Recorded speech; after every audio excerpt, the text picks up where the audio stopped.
For some time now, the UN has described the civil war in Yemen as resulting in the world's worst humanitarian crisis. Millions of people have been displaced and at least 80% of the population is in need of humanitarian aid and protection.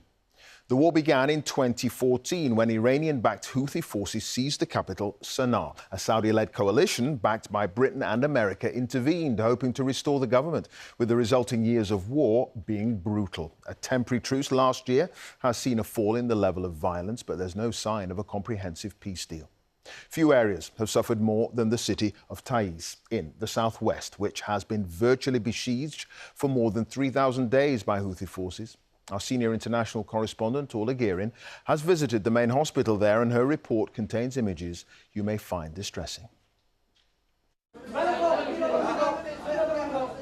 Every second counts.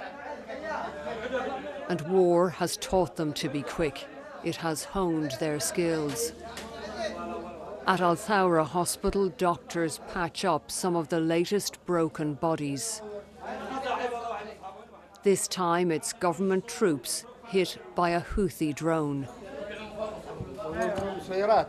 One soldier, called Omar, could not be saved.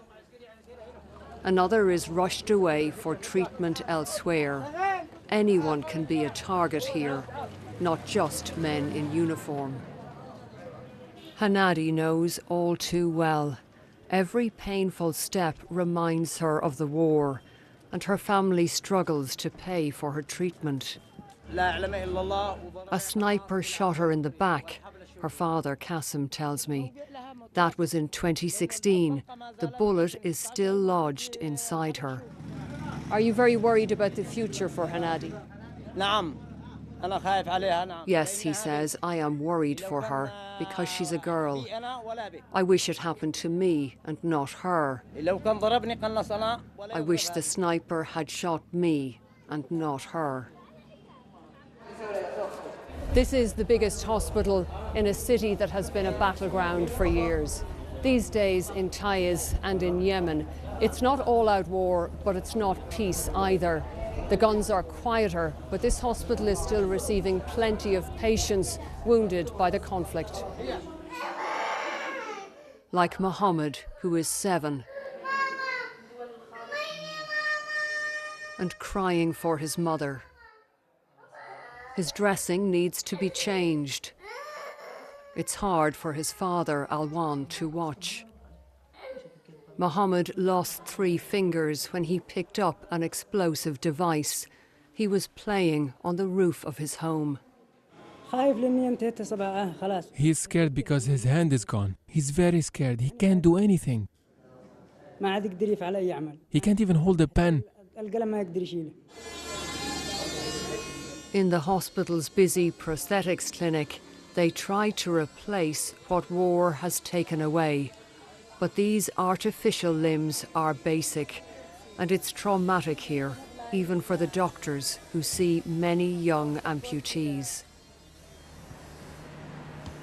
Next door, a regular physiotherapy session for Shaima Al-Ahmed, who has been walking this path for years. A landmine took her leg and killed her friend. Shaima is determined to be a lawyer, and at 12 years old, she is the voice of a generation in Yemen. Children here suffer. They've lost their arms and legs. They don't go out and play like other children around the world. They play in comfort, but we play in fear.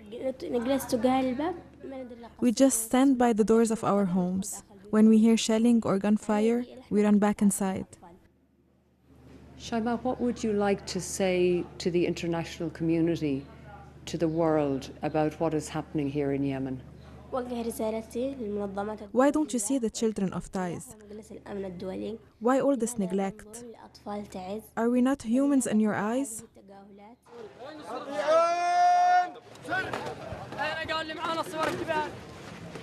Across town, an honour guard for Omar, the soldier killed in the Houthi drone strike. One more death in a long war, and few here see a chance for peace. Orla Guerin, BBC News, Taiz.